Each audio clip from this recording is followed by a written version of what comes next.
Hello everyone. Today we will continue our journey to learn programming without coding technology.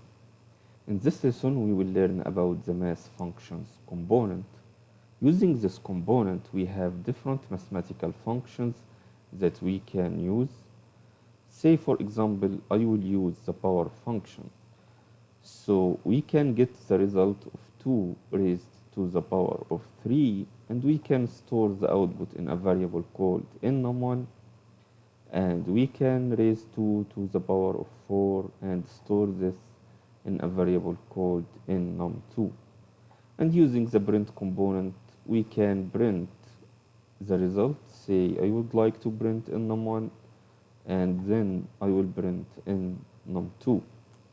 Sure, we don't need to have two different steps to do the process and another one to print the result.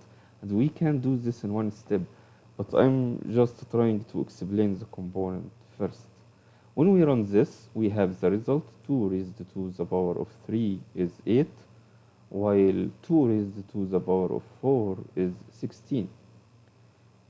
Now, since we know the function name, we can just get the result directly by typing the question mark, then the function name, and we can pass the parameter, say I would like to get 2 raised to the power of 5, like this. Now run and we get the result which is 32. Now, we would like to create another program and this program will be based on using the random function and we will ask the user to just a number.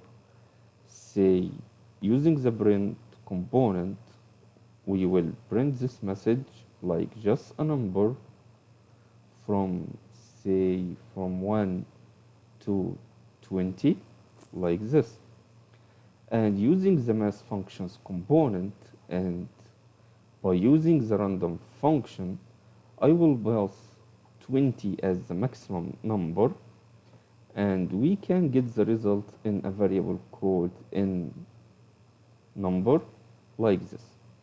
Now this variable will contains a number from 0 to 20, but I would like to have numbers from 1 to 20, so we can say if n number equals 0 like this, we can just say n number plus plus. This is one way to do this, and we can do the same operation in different ways because now the number 1 will get different probabilities since we changing number 0 to 1. Another idea to use this is like, okay, I will keep our range to be based on 90 numbers like this, and I will increment the result directly by using n number plus plus. This is another idea. So we can type now get a random number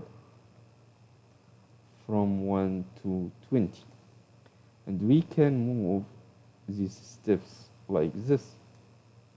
Okay, I would like to get now the number from the user, so using the get input component and I will get a number that will be in a variable called n choice like this, and then I will check if n choice equal n number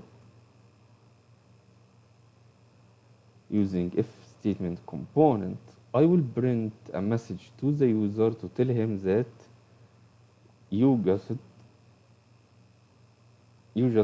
the correct number like this. And now what will happen if the user entered a wrong number?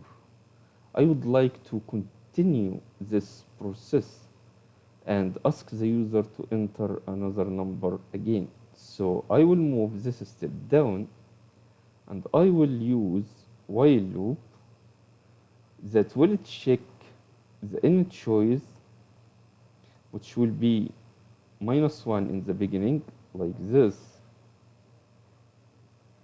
And I can say, okay, we will continue if n choice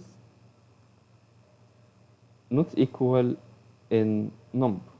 This is one way to do this. Another way is to use do again loop. So in this case, we ask the user to enter the number. Now run this program. When we run, it will ask us to enter a number from 1 to 20. I will type say 2.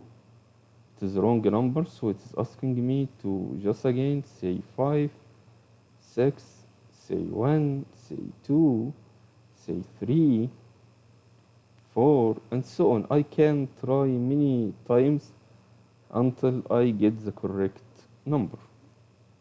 Another thing to do here is to print a message to tell the user if his number is near our value, like it's greater or less than, or and so on. So we can say if n choice less than n number, we can print a message like type a larger number. And we can say using else if n choice is greater than n number, we can print a message that says enter a smaller number. And we can change this to enter. And now run. When we run the program and say I will type 10, it will tell us enter a larger number. Okay, I will type 15. Enter a smaller number. Okay, it is between 10 and 15. I will try 11. You just said the correct number. So this is a simple example about using math functions component. I hope that you enjoyed this lesson. Thank you very much and goodbye.